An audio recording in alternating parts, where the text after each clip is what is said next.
अब देखिए हमारे यहाँ पर जो सेक्शन ए था यानी कि खंड ए था वो ख़त्म हो गया। अब खंड बी जो है वो शुरू करेंगे। तो इस खंड बी में मैंने आपको जैसे बताया था कि इसमें क्या है, आपके जितने भी जो क्वेश्चंस हैं वो आपका एक पैराग्राफ दे दिया जाएगा और उसके बाद आपके एमसीक्यूज पूछे जाएंगे। तो अगर आपने इससे पहले वाली वीडियो नहीं देखी है एमसीक्यूज की, वो देख सकते हैं। और अगर आपको हिस्ट्री की प्लेलिस्ट चाहिए एमसीक्यूज़ की तो वो आपको डिस्क्रिप्शन बॉक्स में दे दी जाएगी, वहाँ से आप जाइए और सारे एमसीक्यूज़ अपने चैप्टर्स के कवर कीजिए विद नोट्स। आपको नोट्स भी प्रोवाइड करे जा रहे हैं। एमसीक्यूज़ में ना पूछा जाए तो आपके वन वर्ड में पूछ लिए जाते हैं, मैचिंग के थ्रू पूछ लिए जाते हैं, तो घुमा फिरा के उन्हें कैसे भी पूछना है। तो इसलिए आपको खाली एमसीक्यूज़ माइंड में सेट नहीं करना है, आपको क्या करना है, आपको एमसीक्यूज़ के जगह आपको जो नोट्स हैं वो प्रोवाइड करे जा रहे हैं उन्हें अच्छे से याद कीजिए।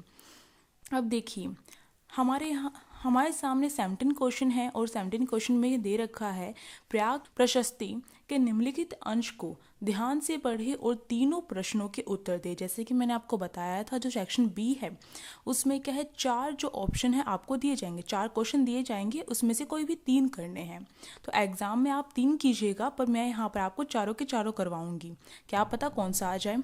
तो देखिए सबसे पहले हम अपना जो ये पैराग्राफ दे रखा है वो पढ़ेंगे। तो देखिए यह प्रयाग प्रशस्ति का एक अंश है। जैसे कि बताया गया है, वह पृथ्वी पर एक विरोधी के बिना था। वह सैकड़ों अच्छे कार्यों से सजी कई गुणों की भीड़ के अतिरेक से उसने पैरों के तलवों के साथ अन्य राजाओं की प्रसिद्धि को मिटा दिया है। वह पुरुष सर्वोच्च होने के नाते अच्छे की समृद्धि और बुरे के विनाश का कारण है। वह असंगत है जिसका कोमल हृदय केवल भक्ति और विनम्रता द्वारा कब्जा किया जा सकता है। वह करुणा से युक्त है, कई सौ हजार गायों का दाता। उनके मन को दुखी, गरीब, शोषित और पीड़ित के उत्थान के लिए औपचारिक दीक्षा मिली है। वह मानव जाति के लिए देवी पेयमान और सन्निहित दया है। वह कुबेर यानी कि धन के देवता, वरुण यानी कि समुद्र के देवता, इंद्र यानी कि बारिश के देवता और यम मृत्यु के देवता के बराबर है। जैसे कि आपको ये पैराग्राफ रीड करने के बाद पता चला है कि ये स्टार्टिंग में बता दिया था ये क्या प्रयाग प्रशस्ति है। और प्रशस्ति क्या होती है, किसी भी राजा के प्रशंसा में लिखे जाने वाले लेख को कहा जाता है। तो आपको याद रखनी डेफिनेशन जो छोटी छोटी होती हैं बातें हमें याद रखनी होती है, वही हमारे एग्जाम में बहुत हेल्प करती हैं। तो जैसे कि आपने पढ़ा, अभी रीड किया हम सभी ने ये पैराग्राफ, तो हमें पता चला कि यहाँ पर जो एक राजा है उसकी बहुत ज़्यादा तारीफ की गई है, हद से भी ज़्यादा। उसे क्या है, उसे देवताओं के साथ उसकी तुलना की गई है, देवताओं जैसा बताया गया है उसे। और किस लिए बताया गया है कि वो क्या, इससे क्या होगा, प्रजा क्या समझेगी कि वह क्या है, देवताओं के समान है, उसे देवताओं से कुछ विशेष मिला हुआ है, वो दयालु भी है, यानी कि उसकी बहुत ज़्यादा प्रशंसा की गई है। और इसके पीछे रीज़न यही था कि उसकी जो सत्ता है वो कायम हो सके। अब देखिए इससे जो प्रश्न पूछे गए हैं, पहला यहाँ पर है, इस शिलालेख को प्रशस्ति के रूप में जाना जाता है क्योंकि, ऑप्शन आपको दिया गया है, यह इसके संरक्षण की प्रशंसा में रचा गया है। दूसरा, यह एक दरबारी के कवि द्वारा बनाई गई है। तीसरा, यह अपने संरक्षक के एक महत्वपूर्ण खाते के रूप में कीमती है। और चौथा इसका ऑप्शन है, इसे संस्कृत में बनाया गया है। जैसे कि मैंने आपको बताया कि यह क्या है, प्रशंसा में रची गई है, किसी की तारीफ में रची गई है। प्रशस्ति का मतलब तो यही होता है। तो ये प्रयाग प्रशस्ति क्या है, यह तारीफ में रची गई, प्रशंसा में रची गई है, इसलिए इसका ऑप्शन नंबर जो फर्स्ट है वो सही है। अगर मेरे बताने से पहले आपको एक काम करना, छोटा सा आपको वीडियो पॉज करनी है और फिर क्या करना है, आपको इसका आंसर खुद ही सोचना है कि इसका आंसर क्या होगा, क्योंकि ये स्टेज ऐसी आ गई है, सैम्पल पेपर प्रोवाइड हो गया सीबीएसई के थ्रू। तो ये स्टेज आपकी ऐसी आ गई है कि इस टाइम पर क्या है, आपको आपकी पूरी तैयारी होनी चाहिए और खुद को चेक करने के लिए इससे बढ़िया मौका आपको कहीं नहीं मिलेगा। और अगर आपको आंसर आपका सही मिलता है तो आप क्या कर सकते हैं, मुझे कमेंट में बता सकते हैं कि मैंने जो सोचा था आंसर वही इसका निकल कर आया, या फिर आप आंसर भी बता सकते हैं कमेंट बॉक्स में। मुझे अच्छा लगेगा जब आप बताएंगे कि ये जो आंसर है मेरा सही था, तो मुझे अच्छा लगेगा जानकर कि आपकी तैयारी कहीं ना कहीं तक पहुंच गई है, चल रही है एग्जाम की बढ़िया वाली। अब देखिए क्वेश्चन इसका बी में दे रखा है, क्वेश्चन दे रखा है, इस अंश का उल्लेख है वह देवताओं के बराबर, जैसे कि इसमें बताया था, वह देवताओं के बराबर करके बताया गया था। इस परियोजना के तत्व का शासन, तो जो देवताओं के बराबर बात कही गई है, देवताओं के बराबर, तो ये कहने के लिए इसके पीछे शासन की क्या चीज़ थी, किस बात को सोचकर ऐसा लिखा गया प्रशस्ति में, प्रयाग प्रशस्ति में। तो देखिए, पहला ऑप्शन हमारे सामने, विभिन्न देवताओं के साथ पहचान करके उच्च स्थिति का दावा करने का मतलब है। दूसरा, अपने आप को भगवान की तरह दावा करने का मतलब है। तीसरा, कई शिक्षकों का दावा करने का मतलब है। और चौथा, उपरोक्त सभी। तो आप बताइए इसका आंसर क्या सही होगा। अब देखिए, मैं आपको बताती हूँ इसका आंसर क्या सही है। इसका आंसर आपका फर्स्ट जो ऑप्शन है वो सही है। कैसे है? ये जो बात कही गई है वह देवताओं के बराबर, यानी कि उसे क्या है, देवताओं के समान बताया गया है। और वो किस लिए बताया जा रहा है वही तो पूछा गया है इसमें। ये बात क्यों कही गई है यही तो पूछा गया है, क्योंकि इससे क्या है, उसे उच्च स्थिति का जो इसका दावा है वो सही ठहरता है। क्योंकि वह यह दिखाना चाहते हैं कि वह जो राजा है वह क्या है, अपनी प्रजा से अलग है, उसे तो देवताओं से कुछ शक्ति मिली हुई है, वो देव प्रिय है, यह बताने की कोशिश की गई है। तो इससे इसका मकसद सिर्फ और सिर्फ यही था कि उसे वह क्या है, उसे उच्च स्थिति प्राप्त है। पहले से ही जो ईश्वर है उसने आशीर्वाद दे रखा है कि तुम ही क्या हो, राजा बनोगे, तुम ही प्रजा का कल्याण करोगे और तुम शासन करोगे प्रजा पर। तो ये चीज़ दिखाने के लिए ऐसा किया गया है। अब अगला क्वेश्चन है हमारे सामने, सही विकल्प चुने। अब सही विकल्प चुनना है। अब देखिए, अभिकथन और कारण वाले आपका ये दूसरा क्वेश्चन रिपीट हो रहा है यहाँ पर, तो इस पर भी आपको ध्यान देना है। इजी होता है ये हमारा क्वेश्चन, पर इसे हमें क्या थोड़ा ध्यान से समझना होता है। अब देखिए, अभिकथन को ए कहा गया है और कारण जो दे रहा है वो आर है। तो अभिकथन मतलब कहने वाला, ए कह रहा है वह करुणा से युक्त है, बी उसका कारण देते हुए कह रहा है, मतलब कि ए का कारण देते हुए आर कह रहा है वह कई 100,000 गायों का दाता है, उनके मन ने दीन दुखियों, गरीबों, शोषितों और पीड़ितों के उत्थान के लिए औपचारिक दीक्षा प्राप्त की है। तो अब ऑप्शन चेक कीजिए। पहला ऑप्शन है ए और आर दोनों सही हैं और आर ए का सही विवरण है। तो देखिए, ए और आर, ए ने क्या कहा, वह करुणा से युक्त है, यानी कि उसके अंदर करुणा का भाव है। और आर इसका कारण देते हुए कह रहा है कि ये चीज, इस बात को स्पष्ट करते हुए कह रहा है कि वह राजा करुणा से युक्त है, उसके पीछे कारण दे रहा है कि उसके अंदर ऐसा क्या चीज है जिससे हम कह सकते हैं कि वो करुणा से युक्त है। वह कह रहा है कि वह क्या है, बहुत सारी 100,000 गायों का देवता है। इससे तो बात स्पष्ट नहीं हो रही। आगे बताता है वह कि उसके मन में जब वह दीन दुखियों को देखता है, गरीबों को देखता है, शोषितों को देखता है और पीड़ितों को देखता है, तो उनके उत्थान के लिए वो क्या करता है, औपचारिक रूप से कुछ करता है। तो इसका मतलब उसके अंदर दया भाव है। तो यही बात क्या है, ए और आर ने जो दोनों चीज कही है, जो ए ने कहा वो सही है और आर ने क्या कहा, आर का जो दावा है, आर जो कारण दे रहा है वो बिल्कुल सही है। ए का सही स्पष्टीकरण आर है, इसलिए सही विवरण दे रहा है आर ए का, तो इसलिए फर्स्ट ऑप्शन इसका सही है। अब देखिए डी वाला, निम्नलिखित कथनों पर विचार करें।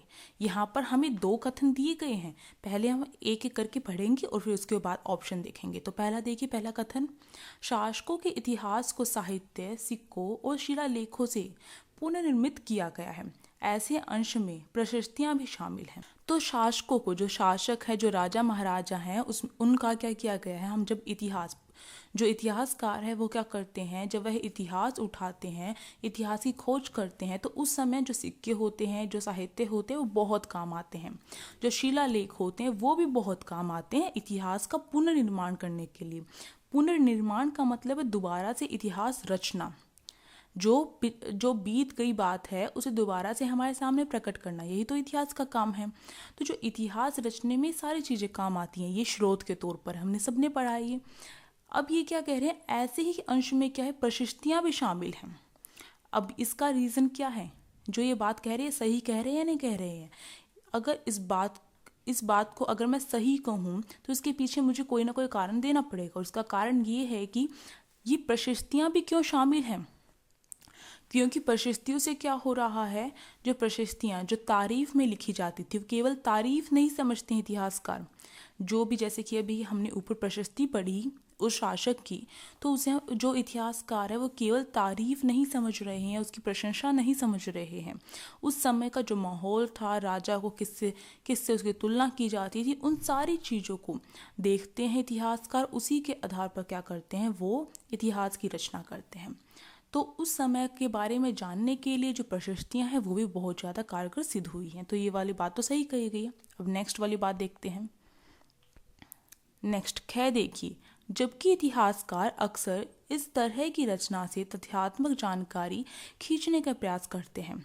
जिन्होंने उन्हें लिखा और पढ़ा, वे अक्सर उन्हें कविता के कार्यों के बजाय उन खतों के रूप में कीमती मानते थे जो सचमुच में सच थे। यह अंश इस तरह के मामले का एक उदाहरण है। जैसे कि अभी मैंने रीज़न दिया कि जो प्रशस्तियाँ हैं वो क्या है, वो क्यों शामिल की जाती हैं इतिहास को रचने के लिए। उसका कारण एज इट इज़ यहाँ पर बताया गया है कि जो इतिहासकार है उसे केवल कविता नहीं मानते हैं, वो क्या है, उसे एक खाते के तौर पर मानते हैं कि जिस तरीके से जो एक खाता होता है जो क्या देता है, बहुत ज़्यादा कीमती होता है और इतिहास के बारे में बताता है, उसी प्रकार से इसे माना जाता है। और ये क्या है, यह एक जो इतिहास का जो अंश है उसमें शामिल कर दिया जाता है। दोनों बातें सही है। अब ऑप्शन चेक करते हैं हम। हमारे सामने ऑप्शन है, पहला ऑप्शन दोनों ए और बी सही है, तो दोनों ए और बी दोनों ही सही हैं, तो ये क्या हमारा फर्स्ट ऑप्शन सही है। सेकंड वाला पढ़ के देख लेते हैं। सेकंड वाले में लिख रखा है सेकंड वाली यहाँ पे गलत से हो गया। सेकंड वाला लिख रखा है केवल बी सही है, तो केवल बी ही सही नहीं है, ए भी सही है, इसलिए फर्स्ट वाला इसका ऑप्शन सही है। अब देखिए हमारा 18 क्वेश्चन दे रखा है, इस मुगल पेंटिंग का अध्ययन करें, जहांगीर के सपने को ध्यान से देखें और सही विकल्प चुनें। अब देखिए यहाँ पर एक पेंटिंग दी गई है इन्होंने। अब इसे ध्यान से देखिए, आप वीडियो पॉज कीजिए और ध्यान से देखिए। अब देखिए यहाँ पर क्या पूछा गया है, यहाँ पर प्रश्न पूछा गया है, निम्नलिखित में से किसी भी 3 प्रश्नों के उत्तर देने। मैंने आपको जैसे बताया था जो सेक्शन बी है उसमें 4 प्रश्न पूछे जाएंगे, उसमें से आपको मतलब कि जो 17 है उसके 4, 18 के 4, इस टाइप से पूछे जाएंगे। तो आपको कोई भी 3 जो क्वेश्चन आते होंगे वो दे दीजिएगा, पर यहाँ पर चारों के चारों करवाए जाएंगे।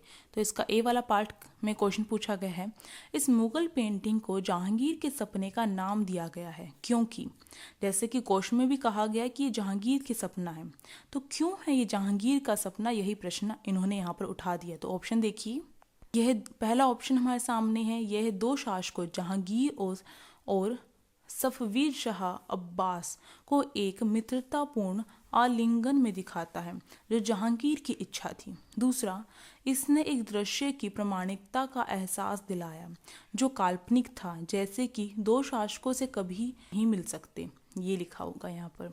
अगला देखिए, थर्ड वाला ऑप्शन, इस लघु अभिलेख पर एक शिलालेख है जो जहांगीर ने अबू अल हसन को एक सपने में रेंटर करने के लिए कमीशन दिया था। सम्राट ने हाल ही में सपना देखा। और चौथा, उपरोक्त सभी। तो इसका जो ऑप्शन 1 है, इसका जो ऑप्शन 4 था वो बिल्कुल सही है, उपरोक्त सभी। तीनों के तीनों जो ऑप्शन है वो सही है, इसलिए उपरोक्त सभी आएगा इसका आंसर। अब देखिए ख वाला, इसमें पूछ रखा है जानवरों को पेंटिंग स्टैंड में देखा। हमने देखा था अभी उसमें जानवर भी थे। तो पहला ऑप्शन, एक ऐसा क्षेत्र जिसमें मजबूत शेर और कमजोर मेहमान दोनों एक समान दुनिया में मौजूद है, क्या इसका प्रतीक है वो। अब दूसरा ऑप्शन में बताया गया है जो जानवर दिखाया गया है तो उसका दिखाने के पीछे क्या लॉजिक है। तो सेकंड देखिए, एक आदर्श दुनिया जहां जानवर और इंसान एक साथ रहते हैं। थर्ड, दोनों, फर्स्ट और सेकंड दोनों, और फोर्थ है इसका कोई नहीं, उपरोक्त में से कोई भी नहीं। तो देखिए इसका फर्स्ट ऑप्शन, तो कौन सा आपका ऑप्शन सही है, जल्दी कमेंट बॉक्स में बताइए, ये तो बहुत आसान है। तो इसका ऑप्शन नंबर जो 1 है वो सही है, क्योंकि इसमें क्या दिखाया गया है, इसमें जो मजबूत है वह क्या है, शेर के समान है, और जो कमजोर है वो मेहमान के समान है, इसे प्रकट किया गया है, ना कि बल्कि जानवर और इंसान के बीच में एक आदर्श दुनिया दिखाई गई है। ये ऑप्शन इसका गलत होगा, तो फर्स्ट वाला सही है। अब इसका गे देखिए, गे वाला क्वेश्चन दे रखा है हमारे सामने, दोनों सम्राटों के पैरों के नीचे की दुनिया बताती है। अब देखिए पिक्चर में देखिए, इनके पैरों के नीचे जो दुनिया दिखाई गई है वो क्या बताती है। पहला ऑप्शन दे रखा है यहाँ पर, जहांगीर का सपना दुनिया बनाने वाला अपने प्रतिद्वंदी शाह अब्बास को गले लगाकर पूरी दुनिया को जिताना चाहता है। दूसरा, ग्लोब का इस्तेमाल चित्रकार द्वारा पेंटिंग को गहराई प्रदान करने के लिए किया जाता है। तीसरा, ग्लोब मनुष्यों और जानवरों के आदर्श दुनिया का। अब देखिए हमारे यहाँ पर जो सेक्शन 8 4 दोनों, सेकंड और थर्ड दोनों, तो इसका जो ऑप्शन फर्स्ट है वो इसका सही है कि जहांगीर का जो सपना है कि दुनिया, जहांगीर का जो सपना है उसे जीतने के लिए उसका जो प्रतिद्वंदी शाह अब्बास है उसे क्या है, गले लगा रहा है, जिससे क्या कर सकेगा, वो जो दुनिया है उसे जीत सकेगा। यानी कि वो दोस्ती क्यों कर रहा है शाह अब्बास से, कि उसे दुनिया को जीतना है, तो ये उसका सपना था। तो फर्स्ट इसका ऑप्शन सही है। अब ये लास्ट वाला इस पिक्चर का क्वेश्चन है, काया की तुलना और चित्रकारों में दोनों सम्राटों की मुद्रा। पहला ऑप्शन, शाह अब्बास पर जहांगीर की श्रेष्ठता, जैसे कि उनके संबंधित चित्रों के भौतिक आकार में अंतर से दिखाया गया है। दूसरा, जहांगीर का अपने प्रतिद्वंदी शाह अब्बास के साथ मित्रतापूर्ण व्यवहार करने का सपना कंधार। तीसरा, को बनाए रखने का तरीका, पहला और दूसरा दोनों। तो इसमें क्वेश्चन पूछा गया था कि जो चित्र दिया गया है, जो पेंटिंग दी गई है, उसमें जो चित्रकार है वह क्या दिखाना चाहता है शाह अब्बास और जो सम्राट है यानी कि जो जहांगीर है उनके बीच में क्या दिखाना चाहता है, तुलना करिए। तो जो चित्रकार है वो क्या प्रकट करना चाहता है कि जो शाह अब्बास पर जो जहांगीर की श्रेष्ठता दिखाई गई है, जैसे कि हमने चित्र में देखा कि जो भौतिक आकार है उसमें यही दिखाया गया है कि जो शाह अब्बास है उस पर जहांगीर क्या कर रहा है, श्रेष्ठता कर रहा है। तो इसका जो पहला ठीक है। दूसरा देखिए जहांगीर का अपने प्रतिद्वंदी शाह अब्बास के साथ मित्रतापूर्ण व्यवहार करने का सपना। तो जहांगीर का अपने प्रतिद्वंदी, जो उसका प्रतिद्वंदी है शाह अब्बास के साथ क्या करना है, उसे मित्रता करनी है। इसका पीछे मैंने रीज़न भी बताया क्यों करनी है उसे, क्योंकि उसे दुनिया को जीतना है। तो ये वाला भी ठीक है इसका, तो इसलिए पहला और दूसरा दोनों ठीक है, इसलिए थर्ड इसका सही होगा। इसी के साथ वीडियो यहाँ पर ही हमें पॉज करनी होगी और इसके बाद जो बचा हुआ क्वेश्चन है बचे हुए वो हम नेक्स्ट वीडियो में करेंगे जितना हो सकेंगे। अगर आपको कहीं पर कोई भी दिक्कत है, कोई भी क्वायरी है, आप कमेंट बॉक्स में बताइए, आपकी हेल्प की जाएगी जहाँ तक हो सकेगा। अगर आपको कोई डाउट है तो भी पूछ सकते हैं आप। और अगर आपने अभी तक मेरे चैनल को सब्सक्राइब नहीं किया है और वीडियोस आपको अच्छी लग रही हैं तो आप लाइक भी करिए, शेयर भी कीजिए और सब्सक्राइब भी कीजिए। और साइड में जो बेल आइकन है उसे प्रेस करना मत भूलिएगा, क्योंकि इसी से आपके पास मेरी न्यू वीडियोस की जो अपडेट है वो आ सकेगी। Thank you.